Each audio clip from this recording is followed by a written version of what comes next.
नमस्कार प्रिय दर्शकों, हाजिर हूं मैं जन्म कुंडली अध्ययन करने के लिए। एक जन्म कुंडली लेकर आप सबके सम्मुख उपस्थित हुआ हूं। ये जन्म कुंडली एक युवक की है।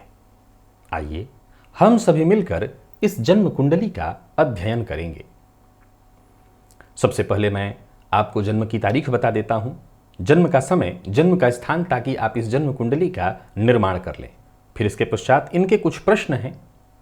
इनके प्रश्नों का जो जवाब है हम इनकी जन्म कुंडली से ही तलाशेंगे। तो मैं जन्म की तारीख आपको बता देता हूं। जन्म की तारीख है 30 सितंबर 1994 और जन्म का समय है शाम 6:20 और जन्म का जो स्थान है वो नवा शहर है, पंजाब। मैं जन्म काल के पंचांग से आपको अवगत करा देता हूं। शुक्रवार के दिन इन्होंने जन्म लिया, आश्विन मास में कृष्ण पक्ष की 10वीं तिथि को, पुष्य नक्षत्र के तृतीय चरण में। ब्राह्मण वर्ण, देवगण, कर्क राशि, ये जल तत्व की राशि है और चंद्रमा इस राशि के राशिश होते हैं। इनकी जन्म कुंडली की ओर मैं लेकर के आपको आता हूं। मीन लग्न की इनकी जन्म कुंडली, लग्नपति का जाकर के जन्म कुंडली के अष्टम में बैठना, और अष्टम में ही आप देख रहे हैं राहु, शुक्र, गुरु और बुध, ये 4 ग्रह अष्टम में बैठे हुए आपको दिखाई पड़ रहे हैं। प्रिय दर्शकों, मैं बता दूं कि जो ग्रह जहां आपको जन्म कुंडली में दिखाई पड़ रहे हैं बिल्कुल यथावत चलित में भी वैसे ही हैं। अब देखिए, मंगल और चंद्रमा आपको जन्म कुंडली के पंचम में दिखाई पड़ रहे हैं। कर्क राशि, यहां चंद्र मंगल की युति के कारण मैं कह सकता हूं कि मंगल का नीचत्व वैसे तो भंग हो जाएगा, परंतु यहां जरा इनके लग्न केंद्र और इसके दोनों ओर बैठे, विशेष करके लग्न के दोनों ओर बैठे केतु और शनि पर दृष्टि डालिए तो आप पाएंगे कि लग्न पाप कर्तरी योग में है। लग्नपति का जाकर के अष्टम में बैठना वैसे तो अष्टमपति के साथ ही, परंतु लग्नपति बने गुरु का अष्टम में जाना बिल्कुल ठीक नहीं माना जाएगा यहां पर।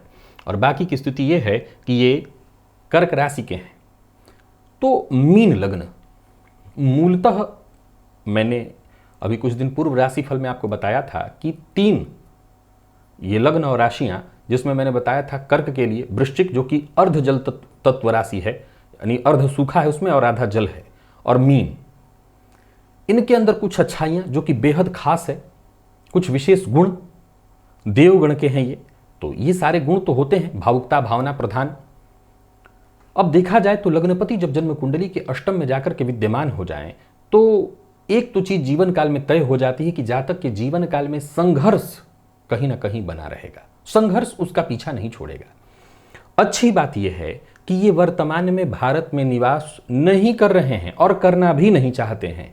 तो गौर करिए कि लग्नेश और स्वदेश दोनों के स्वामी जाकर के कुंडली के अष्टम में, विदेशपति विदेश में और परमानेंट विदेश का स्वामी भी अष्टम में ही बैठा हुआ है, यानी स्वगृही होकर के बैठा हुआ है।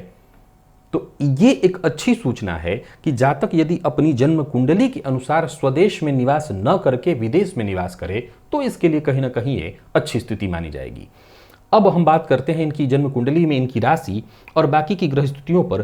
तो देखिए, जो 4 ग्रह जन्म कुंडली के अष्टम भाव में जाकर के बैठे हुए हैं और साथ ही साथ शनिदेव जो केंद्र को पाप कर्तरी योग में डाल रहे हैं, ये जीवन पर्यंत संघर्ष को इतना बढ़ा देगा कि जातक को हर एक चीज पाने के लिए अथक परिश्रम और अथक संघर्ष के बाद भी वो मिले, इसमें संशय है। क्योंकि चंद्रमा कर्क राशि में बैठे हुए हैं तो कर्क राशि में अथक परिश्रम वाली बात तो कहते कहते थोड़ा सोचना पड़ जाएगा। अब गौर करिए कि इस जातक को वर्तमान समय में केतु की दशा है और 2024 से अगले 20 साल के लिए शुक्र की दशा लगेगी।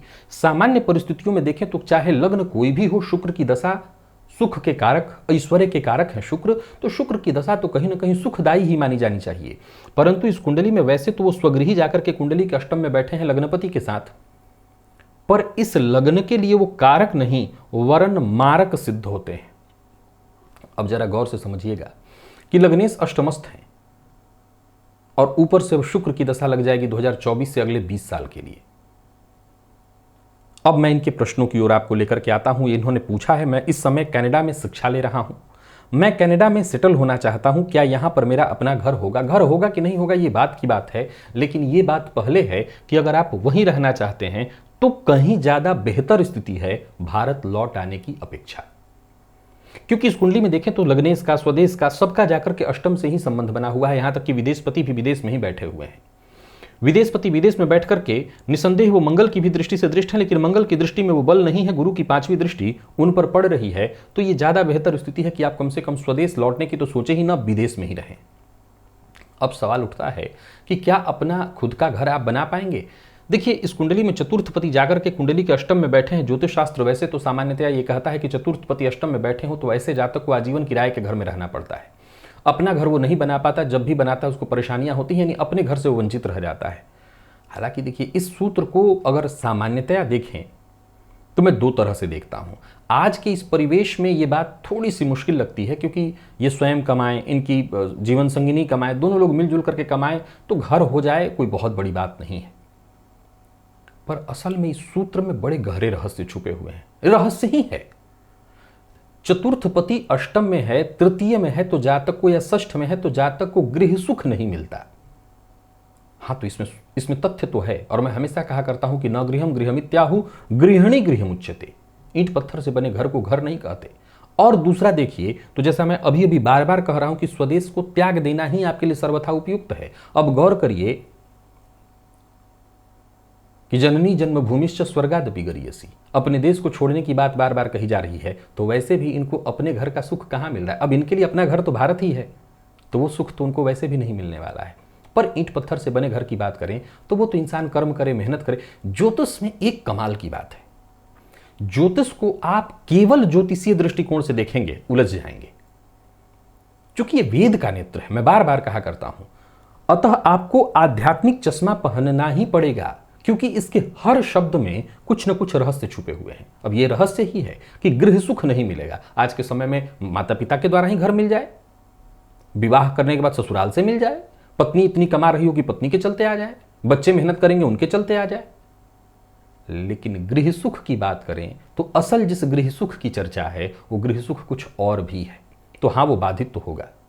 तो घर हो जाएगा और आप भारत में न लौटें, यहां लौटना आपके लिए ठीक भी नहीं है। स्वदेश आपका वही है। आने वाले दिनों में जब केतु की महादशा तक आप लौट सकते हैं तो लौटें 24 तक। इसके बाद तो शुक्र आपको वहीं रखने का ही प्रयत्न कराएंगे, आप वहीं टिक जाइए। मुझे कौन सी उम्र में शादी करनी चाहिए? प्रेम विवाह या माता पिता के मन से शादी करनी चाहिए? पहले तो आपको कुछ करना चाहिए, फिर इसके बाद तो विवाह कर ही लीजिएगा। विवाह कौन सा भागा जा रहा है? वैसे आप 1994 के हैं तो हाँ, विवाह का भी समय लगभग अब हो ही चला है। सप्तम पति भी जाकर के आपकी कुंडली के अष्टम में बैठे हुए हैं। अब देखा जाए तो सप्तम पति और चतुर्थ पति का अष्टम में बैठना ये सुखद दाम्पत्य की चर्चा तो कम से कम नहीं ही कर रहा है। दूसरी बात एक और क्या निकल कर के आ रही कि जो सूर्य सप्तम भाव में बैठे हैं, कालपुरुष की कुंडली अगर आप बनाएंगे तो यहाँ पर तुला राशि बन जाएगी, और तुला राशि होने के चलते सूर्य पश्चिम दिशा में आ गए हैं और यहाँ पर ये नीच राशि के समान फल देंगे, और ये भी कहीं ना कहीं दाम्पत्य विच्छेद की स्थिति उत्पन्न करेंगे। हालांकि ये किसी भी ग्रह से, चाहे वो शुभ ग्रह हो या पाप ग्रह हो, किसी से दृष्ट नहीं है, पर फिर भी सप्तम पति का अष्टम में, सप्तम में सूर्य का होना दाम्पत्य में परेशानी की सूचना को कहीं ना कहीं प्रदर्शित तो अवश्य ही करता है। तो किस उम्र में शादी करनी चाहिए? अब देखिए, सप्तम पति जाकर के कुंडली के अष्टम में बैठे हैं। पहले तो मैं चाहूंगा कि आप कुछ कर लें, बाकी रही बात आपकी कुंडली में। देखा जाए तो 2023 नहीं, 2024 में प्रबलतम विवाह का योग आ रहा है। तो 2024 में जब शुक्र की दशा आ रही, उसी समय आप विवाह की तरफ बढ़िए। उससे पूर्व रुकिए, शुक्र की दशा में ही जाकर के विवाह करिएगा, अच्छा रहेगा। अब रही बात की आपकी कुंडली में, जैसा कि मैं देख रहा हूं, बुध से अगर देखा जाए तो उत्तर दिशा, और शुक्र से अगर देखा जाए तो दक्षिण दिशा, दोनों अलग अलग दिशाएं पड़ती हैं। ये इस बात की प्रायः सूचना होती है कि ऐसे जातक का जो विवाह होगा वो प्रेम विवाह की ओर ही जाएगा। तो आपकी कुंडली में प्रेम विवाह के योग हैं। लेकिन मेरी राय है कि मैं अभी भी कह के हटाऊं कि आपका दाम्पत्य बहुत सुखद नहीं दिखाई पड़ रहा है। दूसरा अगर पॉइंट आप देखें तो पंचम भाव में चंद्र मंगल की युति बनी हुई है, जहां चंद्रमा है तो स्वगृही, लेकिन वहां नीच के मंगल भी हैं। पंचम का मंगल गर्भपात की स्थिति या संतान सुख देने में बाधा उत्पन्न करता है। फलतः बिना कुंडली मिलाए आपको विवाह नहीं करना चाहिए। अब जहां कि मैं आपको कह रहा हूं कि आप वहीं पर टिके रहिए विदेश में, यहां मत लौटिए, तो कौन जाने कि आप कुंडली मिलाकर के विवाह के बारे में कभी सोचेंगे भी या नहीं सोचेंगे। आप संभव है कि प्रेम विवाह के ही बारे में सोचिए आप कुछ भी, लेकिन मेरी राय तो यही है कि कुंडली मिलाकर के अगर विवाह हो तो शायद दाम्पत्य जीवन चल जाए। तो अभी केतु की दशा तो बीत जाने दीजिए, शुक्र की दशा आने दीजिए, और थोड़ा लेट भी हो तो चलेगा। लेट से मुझे कोई दिक्कत नहीं दिखाई पड़ती, क्योंकि तब तक आप अपने आप को अपने कदमों पर खड़े हो जाइए, मजबूत हो जाइए, कुछ धन अर्जित अच्छा करने लगिए, तब सोचिएगा। क्योंकि शुक्र की दशा में भी थोड़ा टाइम और बीत जाए तो अच्छा रहेगा, तब विवाह आप करिएगा। अब सवाल ये खड़ा होता है कि शुक्र की दशा कौन सी कारक दशा है? वो भी तो मारक दशा है। और मैं खुद ही अभी कुछ दिन पूर्व एक कार्यक्रम में बताया था कि जीवन का सबसे सुखद कार्य, सबसे श्रेष्ठ कार्य अगर बुरे समय में किया जाए तो उसका फल शुभ कैसे होगा। अब इनकी परिस्थिति को जरा ध्यान से समझने का प्रयत्न करिए। दूर दूर तक आपको कहीं कोई दूसरा मार्ग नहीं दिखाई पड़ेगा। अभी वर्तमान में इनको ढैया लगने जा रही है 2023 के जनवरी से। 2 साल किसी तरह से टाल भी लें अगर, तो भी अब विवाह की उम्र लगभग बहुत आगे आ चुकी है, अब करना ही पड़ेगा। तो हम ज़्यादा से ज़्यादा ढैया टाल सकते हैं, 20 साल की दशा को तो टाल नहीं सकते। अब शुक्र को दाम्पत्य सुख का कारक माना गया है, इसीलिए वो मारक होने के बावजूद भी उसकी दशा में विवाह संभव है। इसीलिए मैंने कहा कि विवाह कर लीजिए। और बाकी हमारे पास तो अब एक ही रास्ता बचता है कि कुंडली मिला करके विवाह करें, दूसरा तो हमारे हाथ में कुछ है नहीं। तो आप इतना करिए ताकि कम से कम दाम्पत्य का कुछ हद तक सुख आपको मिल सके। और होने का योग तो प्रेम विवाह ही है, लेकिन प्रेम विवाह को भी माता पिता की मर्जी से और कुंडली मिलाकर के विचार किया जा सकता है। आने वाले समय में मैं बैंकिंग सेक्टर में करियर बनाना चाहता हूं, क्या मैं बैंकिंग सेक्टर में कामयाब हो सकता हूं? बुध आपकी कुंडली में चतुर्थेश और सप्तमेश होकर के जाकर के कुंडली के अष्टम में बैठे हैं और कर्मेश के साथ ही बैठे हुए हैं। यहीं पर शुक्र भी बैठे हुए हैं। अब देखा जाए तो मीन लग्न की कुंडली है। मीन लग्न की कुंडली में एक अच्छाई होती है कि इस लग्न के जातक रिसर्च करने वाली प्रवृत्ति के होते हैं और लग्नपति अष्टम में बैठे हो तो मैंने एक सूत्र और समझाया था, या अष्टमेश लग्न में जाकर के बैठ जाए। संघर्ष तो दोनों ही अवस्थाओं में होता है, लेकिन ऐसे जातक कहीं ना कहीं रिसर्चर प्रवृत्ति के हो जाते हैं, क्योंकि अष्टम भाव भी रिसर्च से जुड़ा हुआ है, तो वो संभावना तो बनती है।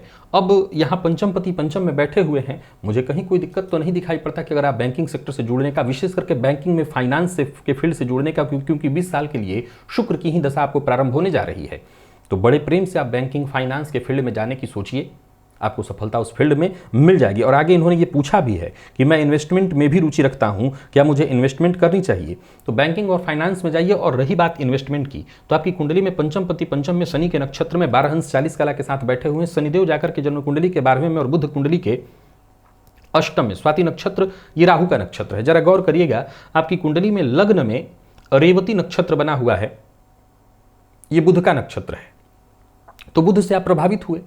बुध से प्रभावित होने के चलते ही आपके मन में जो उत्पन्न हो रहा है बैंकिंग फाइनेंस, ये बुध का ही सेक्टर है, तो इस तरफ जाने की आपकी इच्छा हो रही है। शुक्र भी यहाँ पर स्वगृही दिखाई पड़ रहे हैं मुझे, जो कि गुरु के नक्षत्र में बैठे हुए हैं आपकी कुंडली में, और गुरु भी स्वयं के नक्षत्र में बैठे हुए हैं। तो मैं बता दूं कि गुरु स्वयं के नक्षत्र में है, बैंकिंग फाइनेंस, गुरु की दृष्टि धन भाव पर पड़ रही है। उसमें कहीं कोई दो मत नहीं कि बैंकिंग और फाइनेंस में आप अच्छी सफलता हासिल कर सकते हैं। वैसे तो आपकी कुंडली में भाषण योग भी विद्यमान है, क्योंकि द्वितीय पति जाकर के जन्म कुंडली के जब पंचम भाव में बैठते हैं तो इसको भाषण योग कहा जाता है। पर समस्या क्या है कि पंचम पति बने जो ये पंचम भाव में बैठे, जो मंगल है, नीच राशि में बैठे हैं। अब सवाल खड़ा होता है कि अभी तो आपने कहा कि नीचत्व उनका भंग हो रहा है। बिल्कुल मैं मान रहा हूं कि नीचत्व उनका भंग हो रहा है, पर फिर भी नीचत्व भंग होना भी तो एक विकल्प ही है।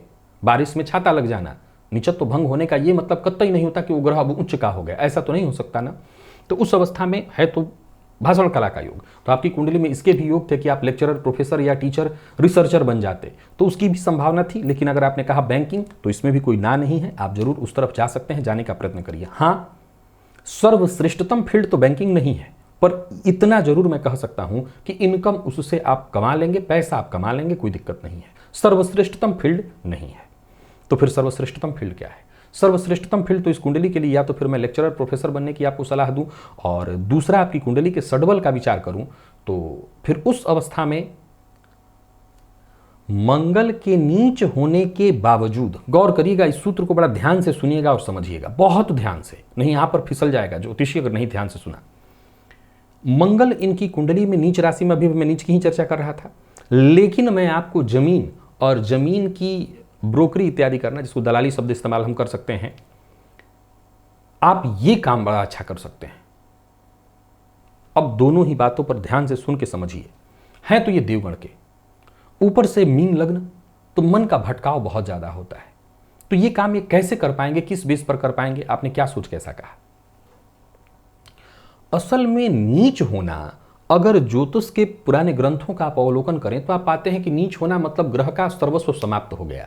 लेकिन आज के इस परिवेश में अगर आप देखते हैं तो ग्रह का नीच होना मतलब जातक का ज्यादा जुगाड़ू, दिमाग वाला और ज्यादा बुद्धिमान हो जाना, क्योंकि हर एक व्यक्ति दूसरे को ठगने में लगा हुआ है। जमीन के काम करने वालों को कई बार, या तो वो खुद भी ये स्वीकार करते हैं कि कई बार हमें इतना झूठ तो बोलना ही पड़ता है कि जितना आटे में नमक, कई बार समझ में आता है कि नमक ही केवल होता है, आटा उसमें नहीं होता, अलग बात है ये, लेकिन इनको बोलना पड़ता है। अब देखा जाए तो भाषण कला की बात अभी मैं कह के हटा हूं, तो बोलने में इनके पास क्षमता होगी, ये बोल सकेंगे। द्वितीय भाव पर ही सारे ग्रह की दृष्टि है, तो इनकी ये डीलिंग जो है, डीलिंग पावर, वो इनको अच्छा पैसा दिला सकती है। तो इसीलिए मैंने कहा कि मंगल से संबंधित अगर इनको काम, जमीन से संबंधित काम करा दिया जाए, और खाली मंगल नहीं, खाली मंगल में तो पत्थर भी आ जाएंगे, शहद भी आ जाएगा, या मंगल में केमिकल इत्यादि भी आ जाएंगे, उसमें भी जिसमें वाणी का इस्तेमाल होता हो। मंगल के ही काम हो तो मंगल दलाली के काम कराते हैं, पर उसमें भी वाणी का इस्तेमाल होता हो तो वो काम ज़्यादा आपके लिए सफलता प्रदायक बन जाएगा, उसमें आप अच्छा पैसा कमाएंगे। बाकी आपकी इच्छा के अनुसार आप बैंक वाला जो फील्ड है उसको चुन सकते हैं। और आप बाकी इन्वेस्टमेंट करना चाहते हैं शेयर मार्केट में, तो पंचम पति जाकर के पंचम में बैठे हैं, बुध के पास भी ठीक ठाक बल है, बहुत बड़ा अमाउंट तो मत लगाइएगा, क्योंकि जन्म कुंडली में वैसे चंद्रमा आपका, मैं बहुत खराब नहीं कहूँगा तो बहुत अच्छा भी नहीं कहूँगा, पर फिर भी इतना ही कहूँगा, बहुत बड़ा अमाउंट इन्वेस्ट करने की गलती मत करिए। छोटे मोटे अमाउंट के लिए मनाही नहीं है, आप लगा सकते हैं। आपका जो कैलकुलेशन होगा, मैं उसको पूरी तरह से गलत कभी नहीं कहूँगा, कैलकुलेशन आपका सही होगा, सो आप शेयर मार्केट में भी निवेश कर सकते हैं। और अंतिम एक प्रश्न इन्होंने पूछा है, आने वाले समय में शुक्र की दशा मेरे लिए कैसी होगी। और इसी प्रश्न का जवाब मैंने थोड़ी देर पहले दिया था, लेकिन अब इसको फिर से एक बार मैं दोहरा देता हूं। देखिए, अगर मैं जन्म कुंडली बना लूं तब, या मैं चंद्र कुंडली बना लूं तब, दोनों ही स्थिति में शुक्र कारक ग्रह सिद्ध नहीं होंगे। शुक्र कारक ग्रह सिद्ध नहीं होंगे। इस कुंडली में शुक्र अष्टमेश बनते हैं और तृतीयेश बनते हैं, जो कि 8वें से 8वां होने के चलते पूर्णतः इनको अकारक बना देता है। पर ज्योतिष के एक और सूत्र के आधार पर देखें तो यो यो भाव स्वामी दृष्टो युतोवा, अपने ही भाव में बैठा ग्रह, क्योंकि शुक्र को इस कुंडली में कहीं भी और बैठाएं, यहां तक कि अगर लग्न में भी बिठा देता हूं, जो कि मालव्य योग बनाता है, तो वो भी कहीं ना कहीं परेशानी का ही कारण बनेगा। तो इस कुंडली में अगर शुक्र को यहां छोड़ के कहीं भी और बैठाते हैं तो कोई बहुत अच्छा प्रभाव शुक्र से निकल करके नहीं आएगा। या इनके लग्नेश बली होते तब उस अवस्था में शुक्र 6ठे 8वें 12वें में होते, तो फिर विपरीत राजयोग, बहुत प्रबल विपरीत राजयोग बनता है। लेकिन बाकी की स्थितियों में शुक्र जहां बैठा है, यही एकमात्र स्थान उसका है जहां वो ठीक है। खराब तो होगा ही होगा। इस शुक्र के कारण कई बार इनको स्वास्थ्य से संबंधित परेशानी, कालपुरुष की कुंडली में देखें तो अष्टम भाव को गुप्त रोग से या गुप्तांग से जुड़ा हुआ है, तो गुप्त रोग की संभावनाएं यहाँ उत्पन्न होने वाली है। तो इनको अपने खान पान पर भी बहुत नियंत्रण रखना पड़ेगा, जीवन को बड़ा नियंत्रण के साथ ही चलाना पड़ेगा। लग्नपति जब अष्टम में जाकर के बैठे तो वैसे भी इस बात की सूचना है कि आपको अपने जीवन को नियंत्रण में ही चलाना है। लेकिन कुल मिलाकर के जो मूल बात है वो ये है कि शुक्र की दशा को हम किस तरह का माने। तो जवाब है कि शुक्र की दशा आपको बहुत उत्थान नहीं देगी, पर ऐसा बिल्कुल नहीं हो सकता कि बर्बाद कर देगी।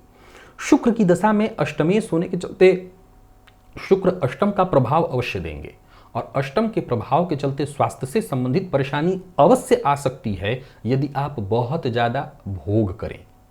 यानी अगर आपकी भोगात्मक प्रवृत्तियां बहुत जागृत होती हैं, जो कि संभव है होंगी, क्योंकि लग्नपति जाकर के अष्टम में बैठे और अष्टमपति के साथ बैठे और अष्टमेश की जब दशा शुरू होगी तो वो लग्नेश पर प्रभाव डालेगा, तो संभव है कि आप अपनी भोगात्मक प्रवृत्तियों पर नियंत्रण न रख पाएं, अंकुश न रख पाएं।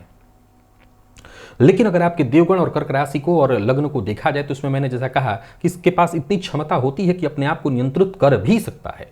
तो उस आधार पर मैं कह सकता हूं कि शुक्र की दशा को एकदम से हम खराब नहीं कह सकते, क्योंकि शुक्र और गुरु की बात आती है तो ये सूत्र मैं सदैव समझाया करता हूं कि ये अकारक अथवा मारक होकर के भी उतना नुकसान नहीं पहुंचाते जितना कि बाकी के ग्रह। तो कुल मिलाकर के जो रिजल्ट हमारे सामने निकल करके आ रहा है वो यही कह रहा है कि आप इस शुक्र की दशा से डरने की तो कोई बात नहीं। मैं सर्वोत्तम नहीं कहूंगा, लेकिन निकृष्ट भी नहीं कहूंगा। ये नहीं कह सकता कि नहीं बिल्कुल निकृष्ट दशा आपके जीवन काल की आ रही है, सर्वोत्तम दशा नहीं आ रही है, पर इतना जरूर है कि भूमि भवन वाहन इत्यादि का जो सुख एक आम व्यक्ति अपने जीवन काल में ढूंढता है, चाहता है, वो सब कुछ आप इसमें हासिल कर लेंगे। बस इतना ही ध्यान रखिए कि शुक्र की दशा भोग कारक दशा है और आपका लग्न गुरु से संबंधित है। दोनों में एकदम आपसी वैर इसीलिए है क्योंकि एकदम नदी के दो धारे हैं, एक भोग चाहता है, एक योग चाहता है। तो योगी वाली जिंदगी और तब फिर भोगों का भी आप अगर स्वाद लेने की सोचे तो कोई डिस्टर्ब और दिक्कत नहीं आएगी। तो योगी वाली जिंदगी बना लीजिए और फिर आगे बढ़िए, सब कुछ मिलेगा, सब कुछ हासिल आप कर सकेंगे। विवाह जरा सोच समझ करके नियम नियंत्रण के साथ कुंडली मिला करके करिएगा, क्योंकि वहीं से एक नई जिंदगी शुरू होती है। और कुंडली मिला करके अगर आपका विवाह हो जाए तो मैं मान के चलता हूं कि जिंदगी वैसे भी आपकी सुरक्षित हो सकती है। बस इतना ही आपको ध्यान रखना है, बाकी किसी तरह का ध्यान नहीं रखना। अभी शनि की ढैया आपको शुरू होने जा रही है तो उसमें थोड़ी मानसिक अशांति होगी। और हाँ, एक बात और ध्यान रखना है, जब आपको ये पता चल जाए कि आपके जीवन से संघर्ष का नाता नहीं टूटने वाला तो आप क्या करेंगे? रास्ता है आपके पास, आप खूब माथा पीटिए। रास्ता है आपके पास कि अपने आप को कोसिए, कुंडली को दोष दीजिए, सब कुछ कोस दीजिए, जो करना है कर लीजिए। और तीसरा रास्ता है कि कोई फर्क नहीं पड़ता, हर वो व्यक्ति जो जीवन में बहुत सफल है वो बहुत संघर्ष किया है, तो हमें ये भी पता होना चाहिए। तो अगर आप इस मूल सूत्र को याद कर ले कि हर वो व्यक्ति जो बहुत सफल है वो बहुत संघर्ष किया है, और तब मैं भी संघर्ष करूंगा और इस संघर्ष के साथ आगे बढ़ूंगा, तो फिर जीवन में चीजें आसान हो जाएंगी। और हर वो चीज या आसान नहीं भी होंगी तो कम से कम आपके अंदर आत्मबल बना रहेगा कि मुझे तो पता ही है कि संघर्ष से ही मिलेगा, तो संघर्ष से कम चीजें आप अवश्य हासिल कर लेंगे। उपाय के तौर पर मैं एक ही उपाय कहना चाहता हूं। मैं नहीं जानता कि आपके पास कनाडा में कभी भी सुलभ हो पाएगा कि नहीं, पर फिर भी एक तो केसर का तिलक अपने माथे पर लगाया करिए, दूसरा सूर्य भगवान को अर्घ्य दिया करिए, और तीसरा प्रत्येक सोमवार को अपने पास एक शिवलिंग रखिए और प्रत्येक सोमवार को शिवलिंग पर थोड़ा दूध अर्पित करिए। अब ये चीजें एक विद्यार्थी के लिए वहां पर बिल्कुल असंभव जैसा ही है, तो वो अपनी माता पिता को कहिए कि जो भारत में है वो ये काम करें, तो उससे आपको राहत मिलेगी। आप केसर का तिलक तो लगा ही सकते हैं गुरुवार के गुरुवार, तो इतना तो अवश्य ही आप कर लीजिए। जो भी आपके आसपास कोई मंदिर इत्यादि होगा, धार्मिक स्थल, वहां गुरुवार के गुरुवार दर्शन करने अवश्य जाइएगा, उससे भी आपको फायदा मिलेगा। तो बस इतना ही उपाय करिए। किसी भी तरह के मैं रत्न की चर्चा नहीं कर रहा हूं, पर सवाल ये नहीं कि आगे नहीं पहना सकता, आगे के लिए मैं एक मोती की चर्चा जरूर आपके लिए रख देता हूं। हालांकि वो भी शनि के नक्षत्र में बैठे हैं, पर फिर भी स्वगृही है, सो मोती 9.25 रत्ती के आसपास का मोती चांदी की अंगूठी में कनिष्ठा उंगली में सोमवार के दिन आपको धारण करने की सलाह मैं अवश्य दूंगा। अलावा इसके बाकी कुछ नहीं करना, और मोती भी अभी नहीं, अभी रुकिए, शुक्र की दशा आने दीजिए, 2 साल के बाद ही अभी आप मोती पहनिएगा। तब तक केवल वही पूजा पाठ करते रहिए, सूर्य भगवान की आराधना करिए, आदित्य हृदय स्तोत्र का पाठ करिए, इससे ही आपका जीवन सुरक्षित और श्रेष्ठतम हो जाएगा। प्रिय दर्शकों, आप इस जन्म कुंडली के संदर्भ में यदि कुछ कहना चाहते हैं तो कमेंट में आपका स्वागत है। आज के लिए बस इतना ही, इजाजत दीजिए, पुनः मुलाकात होगी, तब तक के लिए नमस्कार।